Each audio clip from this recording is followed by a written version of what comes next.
Man march, we had well over 1 million to 1.5 million, maybe even 2 million. The first foolishness was talking about separating the messenger from the message.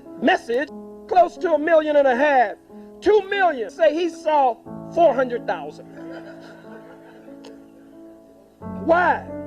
It's because we're still counting us as 3/5 of a human being. He got mixed up on them fractions.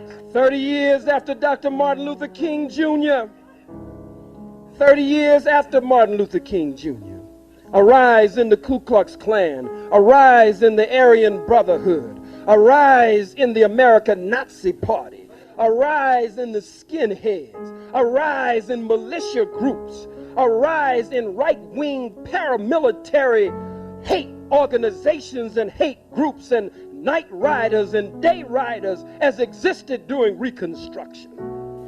30 years after Martin Luther King Jr., the Supreme Court has handed down a ruling in various states across the country.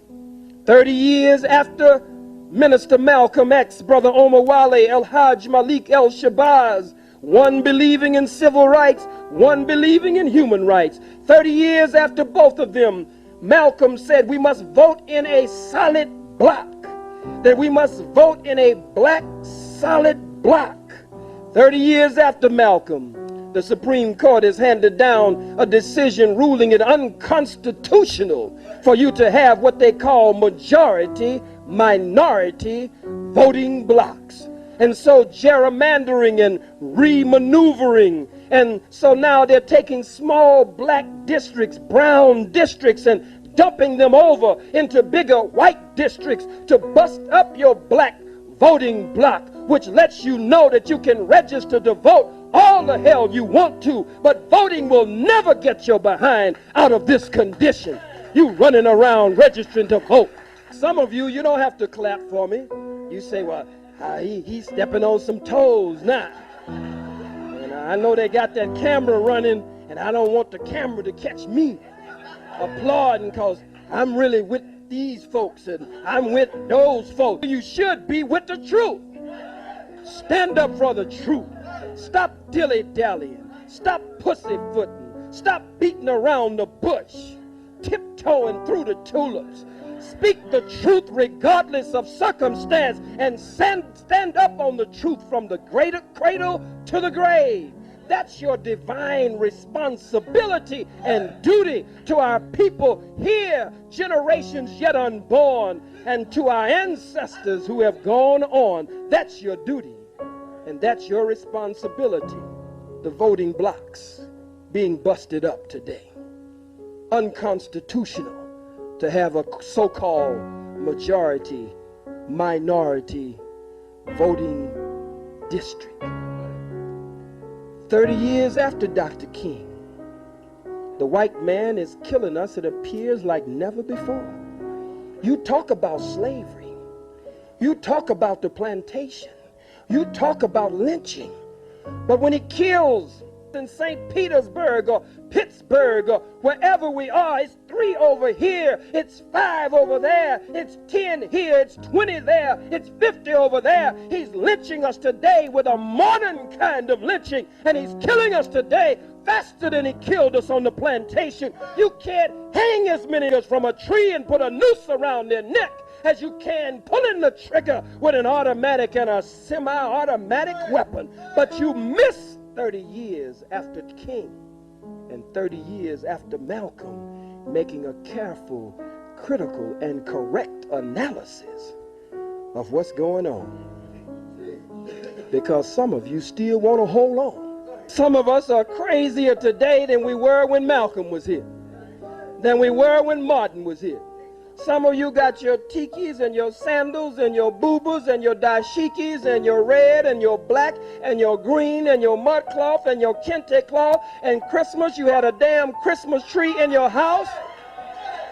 You got your afro, you got your dreadlocks, you got your African braids, you got all of that. You crowned and gowned to the ground. But you got a dead tree that sold you in your house with some kente ribbon on it. with a Santa Claus with red, black, and green on. You got a red, black, and green stocking over the fireplace. You have taken this madness and dressed it up and tried to give it an African flavor. Some of you today, 30 years after Malcolm, 30 years after Martin, 30 years after the call for civil rights and human rights, some of you are still quoting the white man's corrupt constitution and his Declaration of Independence and his Bill of his Bill of Rights. We hold these truths to be self-evident, that all men are created equal, and they are endowed by their Creator by certain unalienable rights, that to these are life, liberty, and the pursuit of happiness. They put Moses in jail. They put Daniel in jail. Why, you haven't got a man of God in the Bible that wasn't put to jail when they started speaking out against exploitation and oppression. They charged Jesus with sedition. Didn't they do that? They said he was against Caesar. They said he was discriminating because he told his disciples, go not the way of the Gentiles, but rather go to the lost sheep. He discriminated. Don't go near the Gentiles, go to the lost sheep. Go to the oppressed. Go to the downtrodden. Go to the exploited. Go to the people who don't know who they are, who are lost from the knowledge of themselves, and who are strangers in a land that is not theirs. Go to those people. Go to the slaves.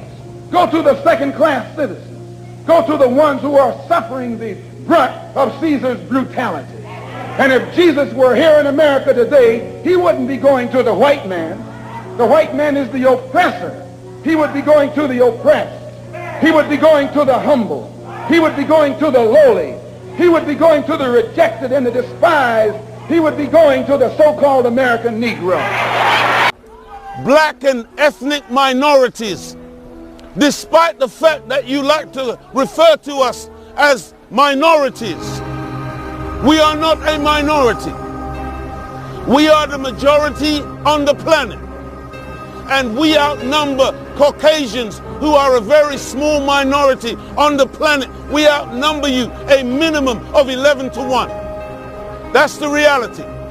But you think that you are a majority because you've convinced yourself of your white supremacy. And because you currently control the news media, and you currently control various strategic regions in geopolitics, you push yourself into the center of everybody's business, and you convince yourself that you are so numerous and you're so powerful and you're all consuming on the planet. But I have to say to you, this is just a myth. You are the minority on the planet. The black man is the majority. And if we thought like you, as I said before, you wouldn't be here.